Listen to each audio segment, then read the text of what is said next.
അച്ഛന് ഈ പറയുന്ന പോലെ വലിയ താല്പര്യമില്ല, മോള് നല്ല പഠിക്കണം, ജോലി ചെയ്യണമെന്നായിരുന്നു ആഗ്രഹം അല്ലേ? അച്ഛന് പഠിച്ച രീതിക്ക് പോകാനാണ് താല്പര്യം. ഇപ്പം ഞാനിപ്പോൾ MBA കഴിഞ്ഞു. അപ്പം അത് ആ രീതിക്ക് ഞാൻ MBA കഴിഞ്ഞിട്ട് ജോലിക്ക് കയറിയതാ.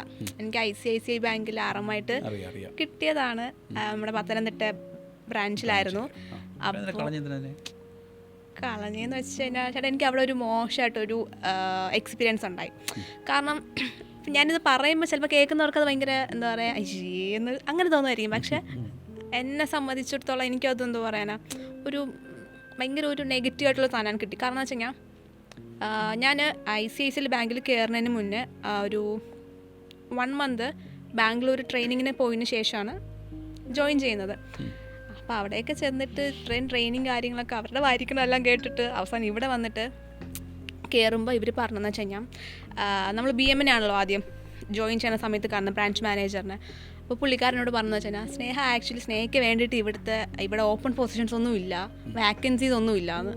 എങ്കിലും സ്നേഹയുടെ ഞാൻ പഠിച്ചത് ട്രിവാൻഡ്രത്തെ നമ്പർ 1 ബിസിനസ് സ്കൂളിലാണ് പഠിച്ചത്, ഏഷ്യൻ സ്കൂൾ ഓഫ് ബിസിനസ്. അപ്പോൾ അവിടെ നമുക്ക് ഒരു 95% എബവ് ക്യാമ്പസ് പ്ലേസ്മെൻറ്റ് ഉണ്ട്, അവരെ പ്രൊവൈഡ് ചെയ്യുന്നുണ്ട്. അപ്പോൾ നമുക്ക് ആ ഒരു ഇതിൻ്റെ പുറത്താണ് നമുക്ക് കിട്ടിയത്.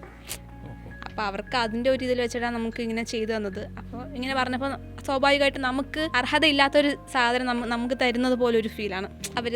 അപ്പോൾ എനിക്കത് ഇഷ്ടപ്പെട്ടില്ല ചേട്ടാ. അച്ഛനെ വേദനിക്കും, ഒരുപാട് കാശ് മുടക്കി പഠിപ്പിച്ചല്ലേ? ഞാൻ എഡ്യൂക്കേഷൻ ലോൺ എടുത്താണ് പഠിച്ചത്. എനിക്കറിയാം.